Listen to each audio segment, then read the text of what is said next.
What's good, y'all, and welcome to my first impressions for The Last of Us Season 2, man. And Jesus H. fucking Christ. What an episode, ladies and gentlemen, man. Now, you guys know that one of my biggest fears with the second season is would Neil, and by extension, of course, Greg Wyatt, Greg, whatever the hell the dude's name is, I'm forgetting the dude's name. Craig Mason. That was the other guy that's like the showrunner for the show, that's working with Neil and the writers and whatnot, writing it and whatnot.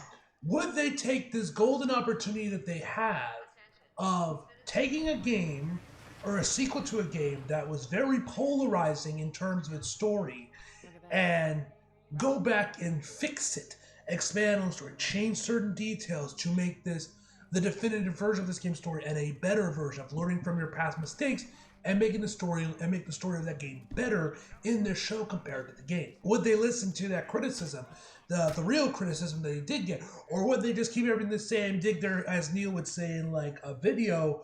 I want to say this was like right before the game, this was like after the leaks had come out, but before the game had actually like officially released. About, I think it might have been like, yeah, this was like, you think he posted like on Twitter or something, or I might be misremembering some certain stuff. Just dig their heels in and not listen and not budge about their opinions and already made their game. Now I'm like, fuck this game, I'm not doing it because, you know, of what happened. Which, for the record, guys, I am going to keep the opening part of this review because there will be a spoiler discussion spoiler-free, as in I will not get into spoilers about the episode, as well as the show, as well as the last part 2 in general. But when we get into the spoiler discussion, I will be going into spoilers for the episode, as well as major spoilers for the game itself, for stuff that's in the future, like the ending, major themes and whatnot, man, characters. We're going to get into detail there. So you guys do not want to get spoiled on, you know, the actual game itself and what the season will adapt and whatnot, man. That's your warning once we get the spoilers discussion and everything else. But before that, man, you know you're good right here. Just want to give you guys that forewarning in case I forget to mention that when I get to the actual spoiler discussion of the review and I don't end up mentioning it. So yeah, would they expand? Would they fix the storyline? Would they listen to the real critics? Because obviously there was a lot of, you know, unfair criticism, not bad faith criticism, and people like, the game is woke. You know what I mean? Would they actually listen to the genuine constructive criticism that they had, the good faith criticism the game got, and be like, okay, we fucked up in certain details about the story, about this game story. Let's go fix them in season 2. And judging from this episode, it seems like they will do that because there is a lot of changes in this game, in this season compared to what we saw in the game. A lot of changes, like pace. Like, I know one of the two biggest issues I know a lot of people had, or like probably the biggest one, was the game's pacing. If you guys remember, you guys have played The Last of Us Part 2, you guys know that one of the big criticisms a lot of that game had was the pacing of it. Constantly shifting back and forth between Ellie and Abby's perspectives, the distances, the amount of time we spent on Abby instead of Ellie, you know, a lot, and just the constant going back and forth with flashes and whatnot. That was one of the main criticisms I remember a lot of people had, was that the game's pacing and just how it was all framed. I personally never mind the game's pacing. I didn't mind all the jumps in, man, and going from Abby to Ellie, spending a good long chunk of time with Abby, going back to Ellie for a little bit, flashbacks to stuff from part 1 that was in like when they in part 1, that, or at least in that time frame of when the first game took place, before the second game, which were easily my favorite parts of part 2, man. You guys have seen my Let's Play for like the handful of streams I did on The Last of Us Part 2. You guys know those are always my favorite sections of the game. I love those sections when it was Ellie and Abby, or Ellie and Joel, you know, before The Last of Us Part 2, but definitely after that first game when they were just, you know, father and daughter, man. Those were, especially the one at the zoo, man. Oh my god, around the end of the game, man. It was like the big flashbacks I did before it was, you know, right before we got to the end of the game, man. That was just perfect. I love that too. That's probably my favorite part of the entire game, man.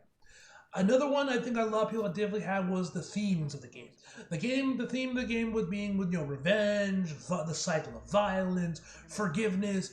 A lot of people were not big fans of how the game portrayed these, about being like revenge is bad and, you know, all that jazz. And it seems like they will be adding it upon it and making it a bit easier in this one by bringing it up way sooner. Because in the game, man, it really isn't brought up, the whole thing about forgiveness, revenge bad, and all that, till really like the end of the game. I had already kind of like, because like I had seen some people when the game had leaked, and like the time before, like right before the game came out, or when it came out, but I still didn't have my copy of the game yet, and I saw bits of people videos about it. I remember a lot of people mentioning about the game scene about being revenge bad. That got mentioned a lot on Twitter and whatnot, and which I was trying to duck the spoilers as much as I can, but some of it I did end up seeing little bits of it. And I started to pick up on that as I went through the game, and though I will say there was this one amazing sequence that I don't want to get, that's a minor bit of a spoiler, but I thought was the best thing that did the whole revenge bad thing that Neil did. Was there's this one sequence with Ellie that we went through a similar area that we went with Abby beforehand.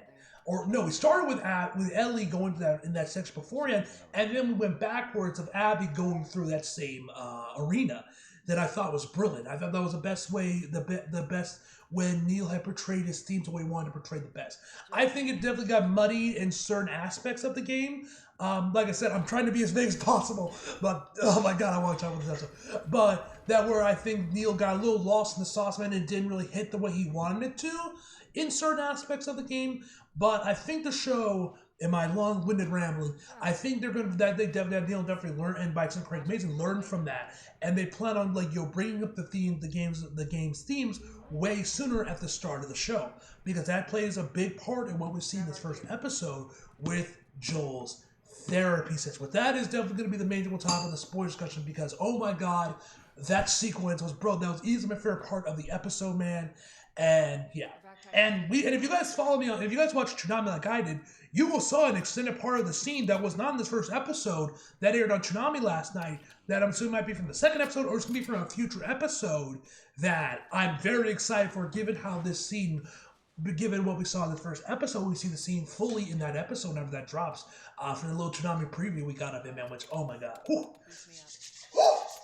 It seems like that's going to be a big focus of what we saw here, man, and yeah, so it seems like there's definitely that, and like there was a good chunk of the game of this episode, man, that is not from the game. There is a lot of changes in the game. There are some bits of it that are from the game as well, like Abby and I don't know why I keep saying Abby, Ellie and Dina going off on their own on the patrol mission. We get to the same area in the shopping mall. It's definitely shortened compared to how the game is, because we don't see them chilling on some couch smoking weed. Like, we do see weed in the episode, but we don't see Abby and Ellie and Dina smoking weed, chilling out, man, where it seems like they're starting to tease a relationship and whatnot before we actually get to see it in the actual dance. So yeah, there's a lot of changes here, man. We see Ellie fighting one of the other guys there, man, to build her up as a fighter with Jesse. That's pretty kind, man. Like I said, Joel as a therapist, which obviously wasn't in the game, man.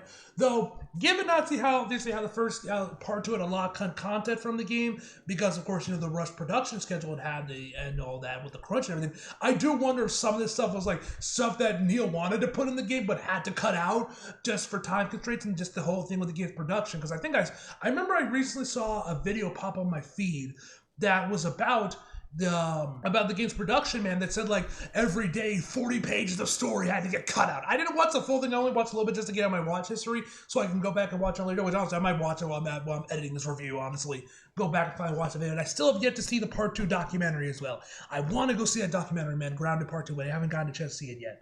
But yeah, so. Yeah, there are a lot it definitely feels like there are definitely going to be changes of sort, because there was a lot of changes in this game compared to where stuff was either changed or altered slightly compared to what we saw how these same sequences were played out in part 2. And another one of the big sequences that was changed was adding Abby way early, because I know one of the big problems that other people had with The Last of Us Part 2 was how Abby was introduced. And people thought that, we should have seen her sequence at the start of the game when we play as her as a kid, and we see her, discovering her dad's corpse after Joel had, killed everyone there, which I also thought was kind of an ingenious way, because if you guys remember, in The Last of Us Part 1, you can just grab Ellie and go. You don't have to shoot the doctor. But I'm sure Neil knew that most of the players, I don't know if they had somewhere that they could track this when the game actually came out or not, or he just figured that this was probably how people were going to react to this sequence on initial playthrough, that most people shot the doctor and grabbed Ellie. That ended up becoming the canon thing, because most people, it's like the whole thing with Max Payne becoming addicted to pain, because Max Payne 2, because of the first game, because the player would always keep popping and painkillers. I thought that was kind of ingenious, how that was held down. So, and we see Abby. Well, we don't get to see that early childhood when she finds her dad's corpse. I'm sure they're going to air that later on the episode. They do introduce Abby and her father's death at the start of the show, man, in the first episode, which is already big bonuses. I definitely do agree with people that think that the game should have started with Abby as a kid, as a nice call, not only as a nice callback to the first game, but to make her character a bit of an easier pill to swallow once we know her motivations and everything, man. And instead of how the game handled it, which obviously is major spoilers, so I won't get into too much detail, man. And yeah. Anyway, I have rambled on long enough. We haven't even gotten the actual review yet, so let's get started, man. Anyway, so the show stars Belle Ramsey, Pedro Pascal, Gabriela Luna, Isabella Merced, if I'm pronouncing it right, Caitlin Denver, who I'm curious if she's actually going to be playing Abby fully, because from the bits that we saw from the first episode, man, the behind the scenes thing they did, the behind the scene feature they did the episode at the end of the episode, she did not bulk up at all for Abby, which I'm a little concerned by, because that was like Abby's whole thing was how big she was, you know, how muscular was, and you know her whole, and her size was like her whole thing, man, because she trained because she wanted to kill Joel. She was hunting for Joel. So I am a little concerned about that, man. If she didn't bulk, or it seems like she didn't bulk up at all. But maybe like once we actually see her in the timeline, man, because like when we actually see her more in the episode, man, when she gets to the tank top and the pants, man, we might see that she did indeed bulk up a little bit, man. But from the little bits we saw of her so far, it didn't look like she bulked up. She went and bulked up at all, which I'm a little confused by why she didn't do that. But whatever. Anyway, like I said, we'll find out once we see more of Abby if she actually did bulk up at all. Anyway.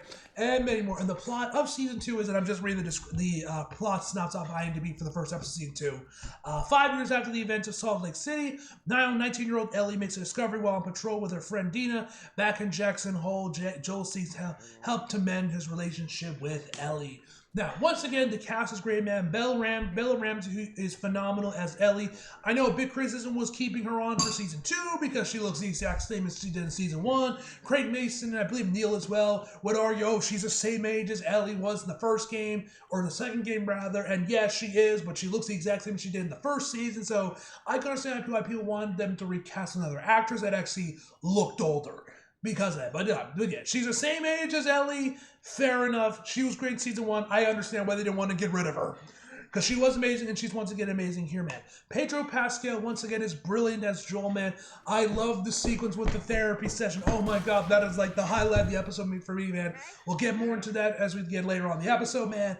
But oh my god, that whole sequence was incredible, man. And Joel's and Pedro's performance was incredible, man. Isabella as Dina, I thought she was great as well. I love Ellie and Dina's relationship here, man. They definitely spent a lot more of this episode focusing on it and expanding on it compared to what we saw in part 2. Not to say it was bad in part 2. They definitely obviously focused on the relationship. We had a whole, like I said, the whole thing with them on patrol was from the game as well. But I felt like they expanded on it. They put a bit more focus on it and a bit more on their dynamic and building up the relationship until we actually got the obvious kiss at the dance, the New Year's Eve dance. So I really like what they even have Dina making puns, like she calls she's either like a bear that was eaten out by like clickers or whatnot. See, like what do you call bear's ribs? Barbecue. And I thought that was a really nice little callback to season 1 as well as Left Behind, because the whole thing with Riley and the pun book. So I thought that like Dina out here giving Ellie puns, man, which I thought was an amazing callback to season 1, which I'm pretty sure that was not in the game.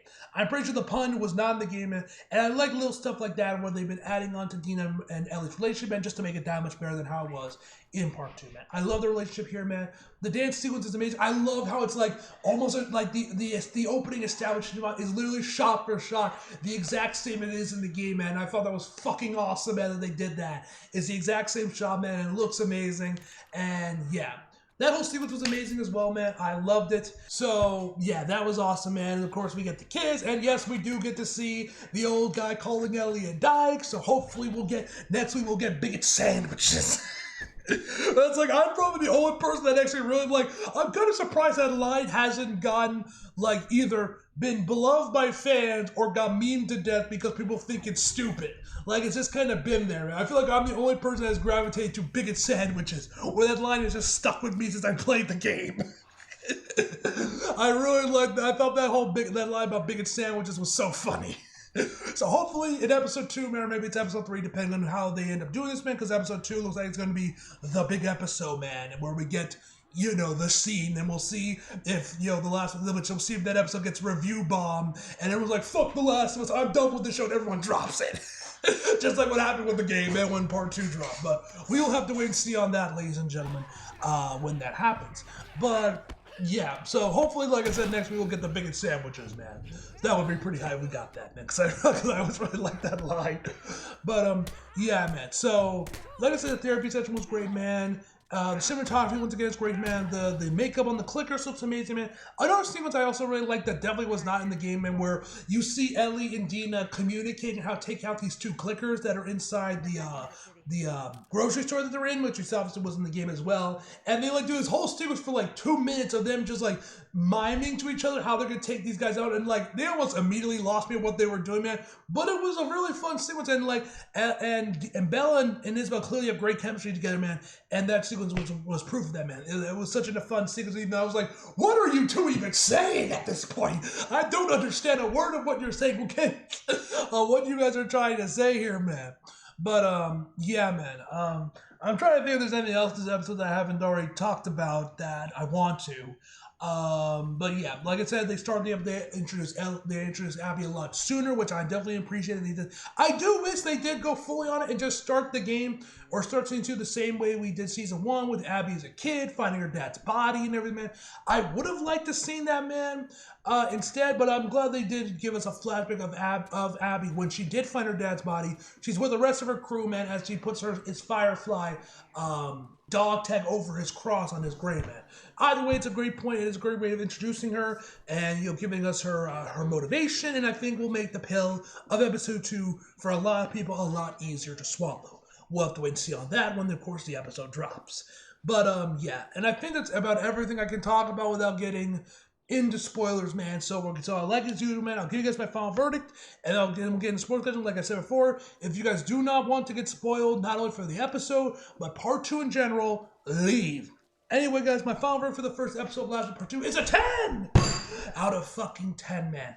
Like I said, incredible episode, man. My only flaw with this is the actress for Abby didn't bulk up at all, which is gonna make her fights with Ellie gonna look very weird when she is the same size as her and she isn't bulked up and heavy, especially with some of the later sequences, man, when we see Abby when she's going up against the religious zealots with Lev, man. It's gonna look weird if you have this small little girl, this small woman that isn't when Abby was this big ass woman with muscles, was very muscular, man, and ready to beat the shit out of you. I almost immediately loved playing as Abby because she felt like a younger Joel, and it seems like I'm not going to get that with season 2. But like I said, I could be wrong then, and she actually did bulk up when we actually get to this part of the season, man. But from the bits of her, it didn't look like she bulked up at all, which I think is kind of bizarre. Why wouldn't you have her bulk up? But whatever the case may be. Anyway, so yeah. Anyway, like I said, spoiler discussion, so you guys do not want to get spoiled, leave now. So, let's talk about the therapy session. Okay, so the big thing with this show that I was shocked by is that Joel doesn't tell Tommy that he saved Ellie, that he had sacrificed and saved her from being a sacrifice for the cure. He tells his therapist because on Toonami last night, they had aired a special preview where it was Joel telling her about something who is this woman? Where is Tommy? Why isn't telling Tommy this? Who is this woman? And we see in the first episode that it's his therapist. And we find out from her is that she knows that Joel is hiding because he's going to therapy, trying to rekindle the relationship with Ellie, because obviously, if you guys have played the game, by this point in the story, Joel had already told her about what had happened, the truth of what happened with her, with Joel saving her from the Fireflies and having her not get sacrificed and die for the possibility of finding a cure. One of the best parts of the game, man. I love that sequence. So obviously as someone that plays the game, man, I already know all this context, but obviously, show onlys are like, what's going on? What happened to them? Obviously I know the context behind this, but that is what's happening right now.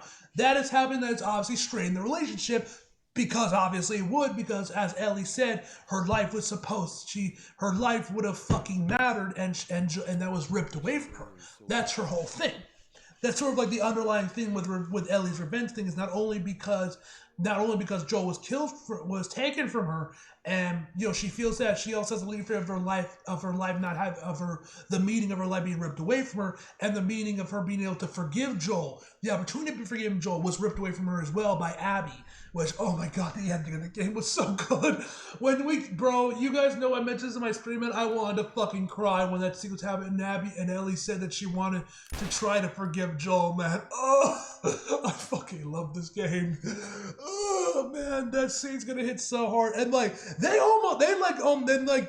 this show, I feel like they knew this for people that play the game like me, to keep us on our toes, because we kind of get that scene in this first episode after Joel pushes the old guy that calls Ellie a dyke, when we get to that sequence, man, and Joel is playing this guitar, man. Ellie is sitting right outside the porch, looking at him, man, very much like we saw in that sequence at the end of the game, man, where we find out that Ellie was going to try and forgive Joel, and she just walks right past him. I was like, hey, are we doing that scene right now? We're going to see that right now, man? They're not going to save it for the end of the game? For the end of the season, man? When we finally get that final showdown between Ellie and Abby, man? Are we not going to get that final sequence? Are they going to do it right now?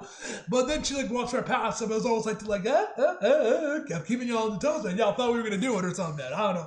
That's how it came off to me. But yeah. That's how it came off to me. So, yeah, that was stuff. But anyway, as I was saying, we get to the little therapy session. Joel is trying to figure out how to rekindle his relationship with Ellie. That's the work. And his therapist, and I forget her name, her therapist instantly sees right through him and reads the man like a fucking book. She knows that Joel is hiding something from her and that he isn't telling the true story. So with the help of some whiskey, she lets it all out. Where we find out that actually her husband, Eugene, who was indeed in the second game, as I believe it was Neil pointed out in the behind-the-scenes featurette for the episode, which I was like, who is Eugene? Was he in the first game? Was he in the second game? I don't know this character. Was he in the show originally? And he explained that he was just literally a random side character that you would find out in diary entries during the grocery store patrol with Ellie and Dina. You can find a picture of him in there, and that's literally it. That he was 70 years old, he had a connection with Dina, a close bond with her, and that he died of a stroke in his 70s. That's his whole thing. That's all we know from him in the game. While in the show, they're definitely going to expand on that and make him a prominent character, at least, or make him have a prominent presence in the second season, man, between Joel and his therapist, and that she was Eugene's wife, and that Joel killed Eugene. So obviously she has lingering feelings about that whole thing and how she hasn't forgiven him. Once again, bringing back the whole themes about the game being about forgiveness, revenge, the cycle of violence, bringing it up way closer to the start of the game rather than just leaving it to around the end of the game to make it more of a prominent thing, which I like. So that whole sequence was like, oh shit, what the fuck? That was a curveball I did not see coming when she revealed that her husband was killed by Joel. Now, why did Joel kill him? Was he a firefly that Joel just randomly killed on his journey, back to Wyoming or whatever, to Wisconsin or whatever, back to Jackson? Was he part of the community, which he most likely was, and Joel had to kill him because he got affected, and Joel had told him to kill him, so he wouldn't become a clicker or whatnot, man. We don't know. I'm sure we'll find out later in the season what the whole thing with that was and the context behind that scene was. But, so, yeah, and I love this sequence when she keeps pushing, when after she lets it out in the air, she lets her feelings bare that she doesn't forgive Joel for what he did to her husband, and she's like, now it's your turn. Joel and that whole sequence, we see Pedro, the emotion on his face, it's eating at him, and he wants to say it, to get it out of the road, but he still can't bring himself to say the truth, man. Oh my god. Oh, cinema! Oh man, that sequence was so good, man. And then finally Joel says something, but it obviously was still props on Let's, where he simply stands up and he says, I saved her, and he cries. A single tear sheds down his face, man, as he walks out, man. Oh, such an amazing scene, man. And when we get later on in like the second episode or third episode, whatever it was, when he does say the truth to her, which we saw, like I said, we saw in the preview on Toonami last night. Oh my god, man, that's gonna be incredible. Man. Like, bro, when we get that sequence, the one we have to get to see when Joel does tell Ellie the truth in this show, man. Bro, that is going to be cinema. Peak cinema, man. That is just going to be absolute cinema, man. That show will have me slapping my arm like the fucking Rock. Seriously, man. But, yeah, I am really excited, man. I love what they've been changing, what they've been adding to the game, man. And obviously, like I said, we still got some sort of stuff going on with Lev. And now, as I mentioned before, the one thing I thought the game did best with their whole revenge thing was with the dog. That where Ellie comes into like this, I believe it was an aquarium, if I remember correctly, in the game in Seattle. When Ellie goes into the aquarium, man, I think this is like right around the time where she kills a pregnant woman and Neil really tries to put their whole revenge back. Like, look, Ellie killed a pregnant woman. Like, and I'm like, bro, she was in a car accident before this, man. She went into Battlefield without even consoling the husband or the father of the child, man, and just gets in a car accident, needlessly puts herself in danger, man. Honestly, she didn't have a miscarriage before Ellie shot her. So I feel like that didn't really hold any water to me. It wasn't as palpable as Neil obviously wanted it to be, because I'm like, bro, you had her survive a car crash. She was needlessly put in danger. She didn't even console the father of her child about her going into the front lines of battle in an apocalypse. You know, I wasn't even a big fan of her character either, so I didn't really particularly care she died as well, man. So that whole moment kind of fell kind of flat to me personally anyway. But during the whole sequence, when Ellie goes in there, man, when you like walk inside, I think you go through some vents at first, but then you finally get down there, man. You start exploring the place properly. A black dog, I believe it was a Rottweiler, just jumps Ellie, and like you get a QT where you stab the dog in the throat. You know, it's something you don't think about at all. You stab the dog, push him away from you, man, and you continue on. You think nothing of it, but then you get to see that sequence again, further away in the past from Abby's perspective, and you get to hang out with the dog. You get to befriend the dog, and then you start putting the pieces together like, oh shit, this is the dog we killed. And oh my god, bro, when I got to that realization that was the same dog that we just killed as Ellie, man. Perfect. That right there is peak game design, ladies and gentlemen. That is when Neil was firing all cylinders, and everything he wanted to say about the game, man. The game's theme about revenge, where it struck perfectly with the player. At least to me, man, was that sequence with the dog, man. That was perfect.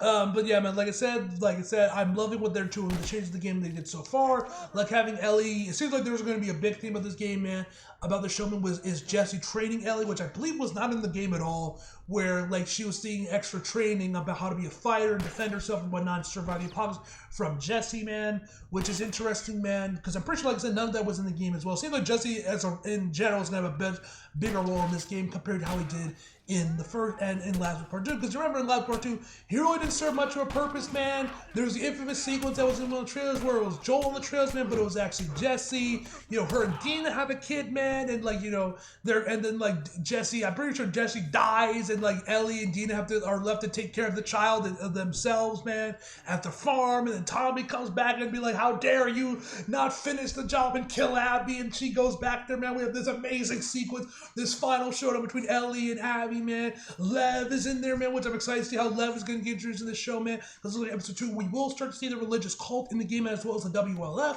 So it's like we're going to see both of the game's factions in there, man. So hopefully we get to see maybe Lev and like the friend she was with as well in there, man, because that would be pretty hype if we got to see both Lev and his friend as well, man. Because like I really dug Lev. Lev was one of my favorite characters in the Last Part 2. I really love Lev. I loved his backstory, man. I love his journey, man. On that whole sequence when we were like going through like his village and blowing shit up, man, was fantastic, man. So, yeah, I'm excited to see it because, like I said, it seems like Jesse's going to have a bigger role. I love how they've been expanding Dina and Ellie's relationship in this game, man.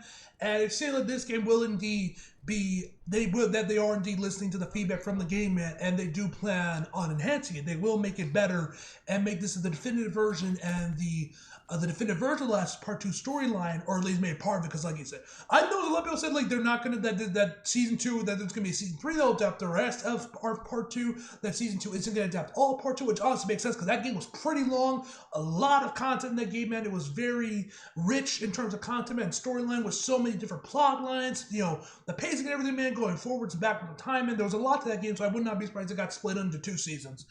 Season 2, season 1 would just be the last part 2, but we'll obviously have to see if they do adapt the entire game to season 2 or they end up splitting it.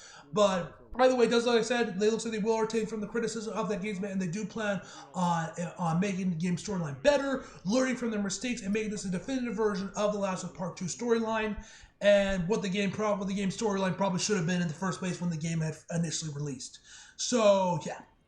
Anyway, man, I'm hyped. I'm excited for this, man. This looks amazing. I'm excited for the rest of the show, man. And yeah, like I said, guys, and like when the show ends, man, I'll be here to review it, you know, season 2 when it's finished and everything, man. I'll do my review from them as well. Anyway, guys, I've rambled on for literally 30 fucking minutes at this point, man. I've gone on long enough, so I'm getting the video here, man. Anyway, guys, hope you guys enjoyed the video. Like if you did, subscribe if you're new. Follow me on social if you feel like it. Links down the description box below. And as always, come back for more. See you guys next time.